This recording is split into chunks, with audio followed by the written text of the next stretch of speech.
How you doing? You doing all right? I stand between you and the thing. All the speakers, I'm the last one.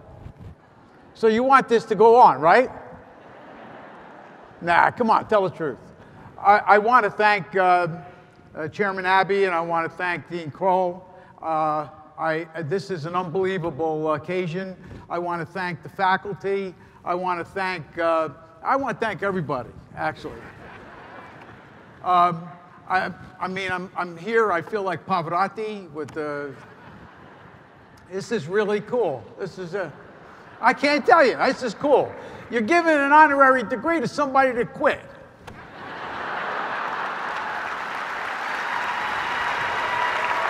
It's true.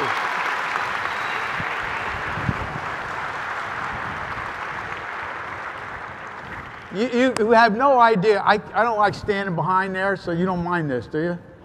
All right? It's true, 47 years ago, I attended New York Law School, and I quit. But you are responsible, this school is responsible for whatever has happened to me that's been good. Because if I did not go to this law school, I wouldn't have wound up with the job that I wound up with at Carter, Berlind, and Weil that I'm going to talk to you about in a minute, okay? I'm going to tell you a story. You don't want to tell a story, right? Okay. You got to understand that there's 1,300,000 lawyers in this country. Don't feel bad. There's 5 to 10 million executives. And when I became an executive, there was probably 4 or 5 million executives, and they weren't hiring short Italian guys. So you got to understand, you got a shot. What's really important is not the fact that there are so many people vying for jobs today. What's important is that there aren't many people who are compelling at what they do that make themselves so obvious that they can't help but choose you because of who you are and what you represent. The world is full of competent people, but the world is not full of compelling people.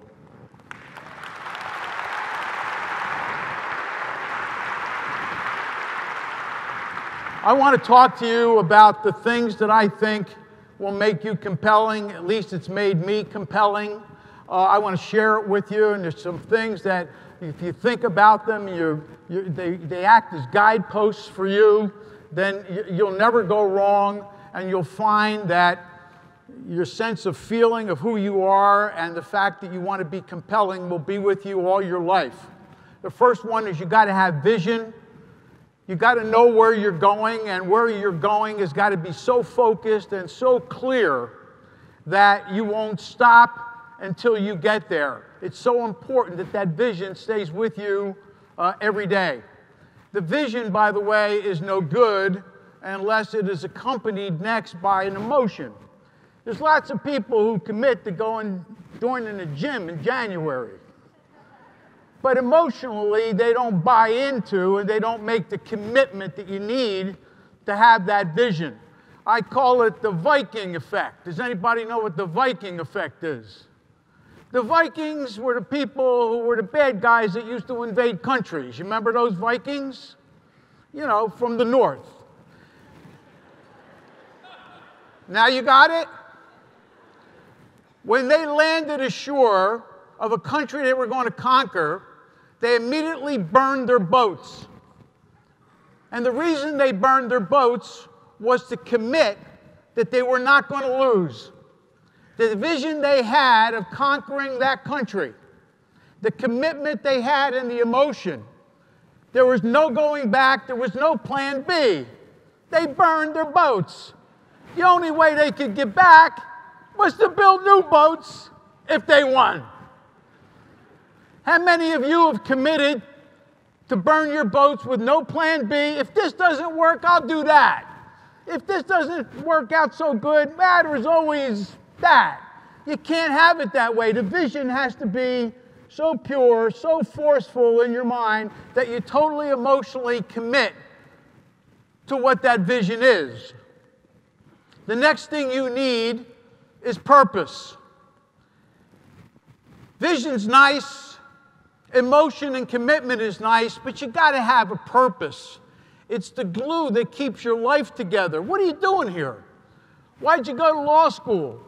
Why did I become the head of so many companies? What was my purpose? To make a lot of money?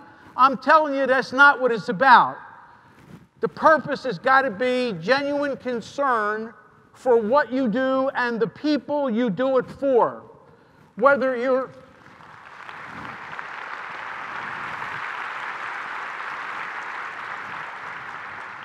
If you're going to practice law, criminal law, you're going to work in corporate law, or you're going to use the law to do something else, it doesn't matter what it is. What matters is that you have genuine concern for people.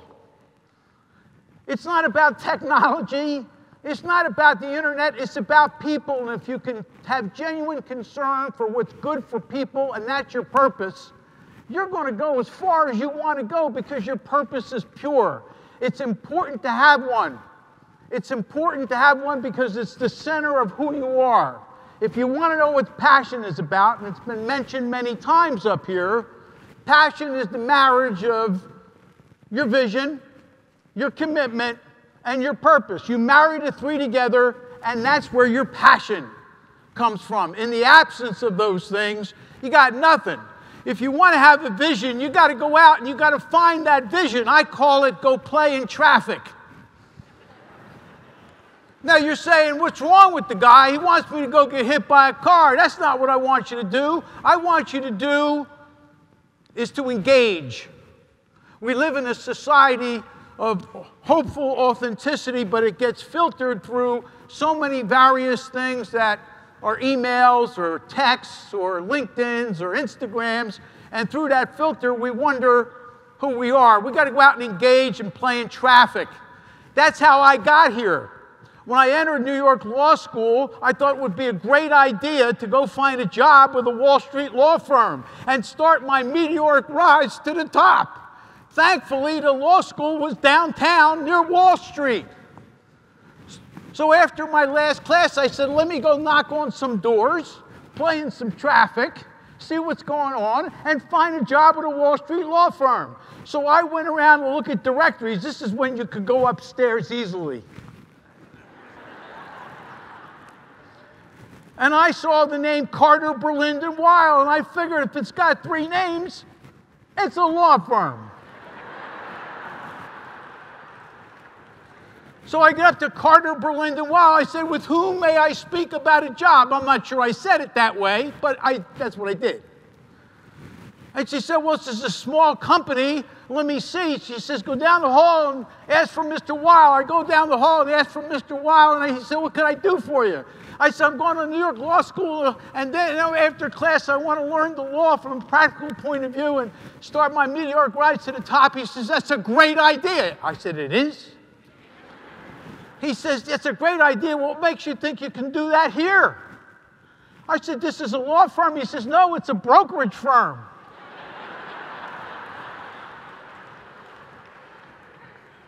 So you see, if it wasn't for New York Law School, I wouldn't be here.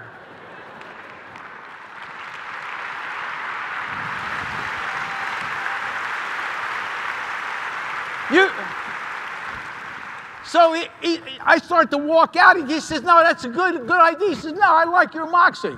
They put a desk inside a closet, took the door out of the closet. Half of me was in the closet, half of me was in the hallway. People would knock me in the back of the head, call me Joey baby. I was a gopher. I went for this, I went for that. 20 years later, that company became Shearson Lehman Brothers. And I was the president of that company because of New York Law School.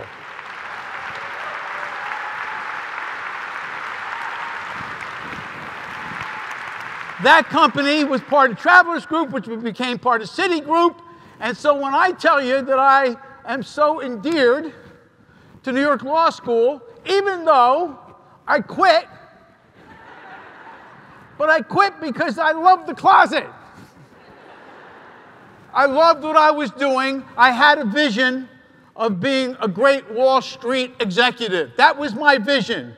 Crazy as it sounds, my grandfather, who came from Sicily and immigrated here, my father, would tell me over and over again to work hard and go after your vision and your dream. And that's what I did. And so if I hadn't gone out and played in traffic and pursued that vision, nothing would have happened. I came to the wrong place, which turned out to be the right place you see later on. So that vision has got to be so important. And the commitment, by the way, I made to that vision was the fact that I dropped out of law school because I was so committed to the different vision. You see how important that is? Go out, play in traffic. Something's going to happen eventually. Something will happen. Years later, I'm the chairman and CEO of the Willis Group. Now, nobody knows Willis. Willis is a British company. I was the first American non-British chairman in 200 years. You think it was easy for them to take me? Not only was I not British, but they thought Fonzie came to run this place.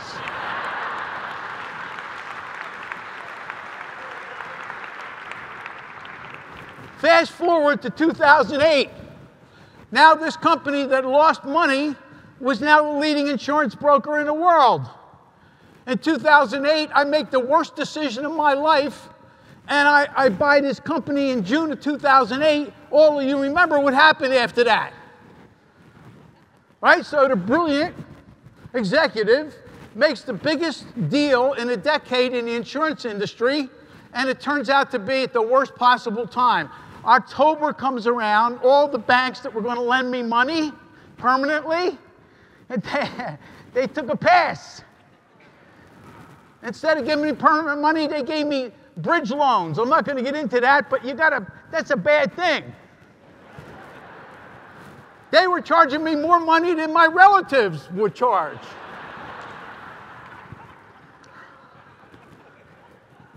We do the deal, but it's tough times. The credit markets were closed. In November of that year, my oldest son passes away. So I got back-to-back adversity. I could dig a hole and jump in it, or I could face my adversity, face my fears, because they become your limitations if you don't. And you blast through it. In February of 2009, I find that now I got this other company. I got 5 offices in Chicago. I need to be able to merge all these people together culturally and economically. So I asked my real estate people, where's the most space in Chicago? They said the Sears Tower. It's the largest building in the Western Hemisphere. So I said, I want to see the owner. I see the owner and I said, you got any space? He says, I got space. Most people were moving out because they thought the terrorists were going to hit them. So it was under 70% occupied. So I said to him, I'd like to negotiate a good price for you. And he says, what do you got in mind? I said, I don't want to insult you. He said, no, please, what do you got in mind? I said, $10 a square foot. He said, you insult me. The average rate was $35. I finally negotiated $14.50. He said, do we have a deal? People in real estate know that's a good deal. $14.50. He said, do we have a deal? I said, not exactly. I said, the problem with the building is, you see vision, okay, commitment, all that stuff really works. I said, the name of that building's a jinx. People hear Sears, they want to get out. They think a terrorist is going to attack them. I said, you should put a vibrant, futuristic, enthusiastic company's name up there. He said, Willis? I said, yeah, Willis. Nobody knew Willis. They thought it was that kid on television. What's up?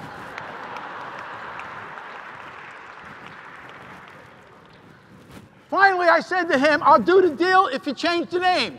He comes back the next day, he says, I'll do it if you give me $1 million a year. I said, fine, I'll do it. He said, you'll do it? It's the first time I agreed with the guy. And he said, well, what? He says, we're going to do it? I said, yeah, I'll tell you what. I'll give you $1 million a year if you give me $1 million worth of business. Because you're not my client. So that way I'll give you $1 million, you give me $1 million. We get the deal done. Today, that building's called the Willis Tower in Chicago, and they told me that was not possible.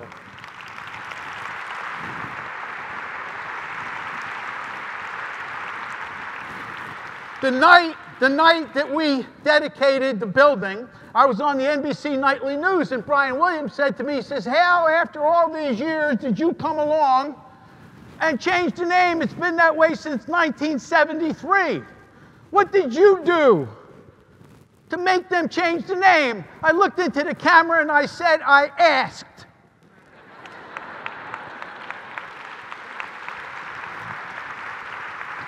If you have a vision and a commitment and a purpose, my purpose was to take care of the employees of my company. My purpose was to make sure that the investors in the company did well. They were people. I was genuinely concerned about what was going on. Where's Sharon? Sharon, stand up, please. You embody everything. You embody everything that I'm talking about. This is a lady who might be a little bit older than most of you, but you're much younger than me.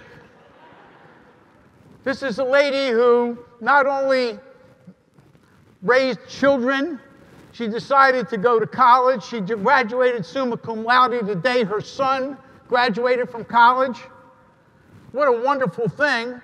And somebody says to her, "You know, you ought to pursue your dream and go to law school," which I think is cool because she takes the assets and all the stuff you take today, and she does a video. And the video that she does, she begins to cry and break down and tell her story as she's sending it to this school. And instead of pushing the delete button and saying, "No, that's not good, I'm going to do another take," which is what most people would do because they don't want to share their heart, they don't want to share who they are, she didn't push the delete button. She sent it while she was crying and telling her story. I think people like that in the world are the kind of people we need, people who are themselves.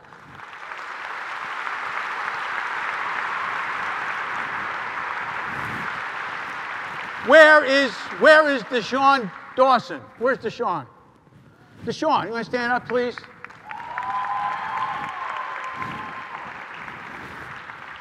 I met Deshaun before we came on. See, this is cool. This is all about what I'm talking about. Deshaun was in financial services business. He said to me while we were roping up, he says, "I was in the insurance business." He said, "I was part of the round table." If you don't know who the round table is, those are people who sell a lot of insurance. But that wasn't your dream. Your dream was to go to law school and become a lawyer. Even though you commuted 180 miles a day, and you took care of your father who was on dialysis, you see, the vision was so clear, the commitment was so ingrained in your head, the purpose was there, and you sit here today. I have so much respect for you and everybody in this class because I'm sure everybody's got the same story.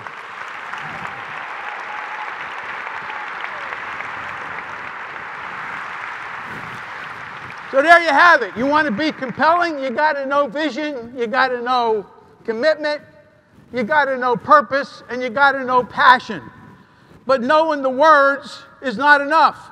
Everybody knows those words, but they don't know the music. You see, they know vision, but they don't see it.